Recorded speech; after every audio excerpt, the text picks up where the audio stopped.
Hi friends, லஞ்சுக்கு கருணக்கிழங்க வச்சு சூப்பரான ஒரு காரக்குழம்பு எப்படி செய்யலான்னு பார்க்கலாமா? இதுக்கு கருணக்கிழங்க நல்லா வாஷ் பண்ணி குக்கரில் சேர்த்து 3 விசில் விட்டு வேக வச்சு எடுத்துக்கிறேன். வேக வைக்கும்போது உப்பு சேர்த்துக்கிறேன். இப்போ இது ஆறட்டும். ஒரு வடைச்சட்டியை அடுப்பில் வச்சு எண்ணெய் ஊற்றி கடுகு, வெந்தயம், ஜீரகம் சேர்த்துக்கிறேன்.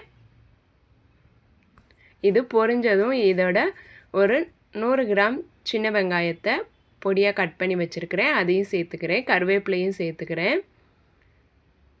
வெங்காயம் நல்லா வதங்கட்டும். இப்போ இதுக்கு மிக்ஸி ஜாரில் கொஞ்சம் பூண்டு ஒரு 15 பல் சேர்த்துக்கிறேன். ஒரு 15 சின்ன வெங்காயம், ஒரு 2 தக்காளியை கட் பண்ணி சேர்த்துக்கிறேன். இதோட கொஞ்சம் சோம்பும் சேர்த்து நல்லா ஃபைன் பேஸ்ட்டாக அரைச்சி எடுத்துக்கிறேன். அரைச்சி எடுத்த இந்த பேஸ்ட்டை வெங்காயம் வதங்கினதும் அதோடு சேர்த்து வதக்கி விட்டுக்கிறேன். தக்காளி நல்லா வதங்கட்டும். இப்போ வேக வச்ச கருணக்கிழங்கு ஆறுனதும் அதோட தோலை ரிமூவ் பண்ணிவிட்டு நல்லா பொடியாக கட் பண்ணி எடுத்துக்கிறேன்.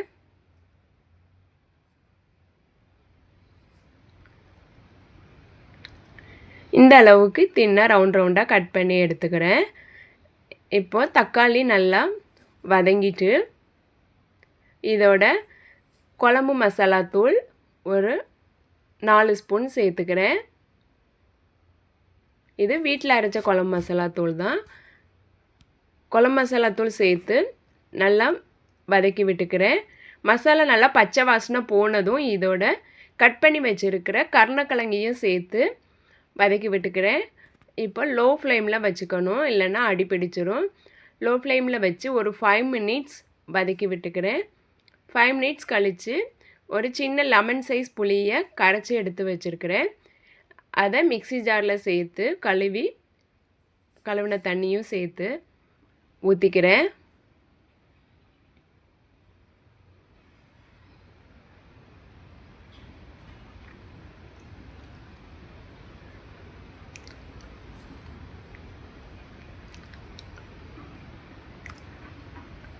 இதோட தேவையான அளவு உப்பு சேர்த்து நல்லா கொதிக்க விட்டுக்கிறேன்.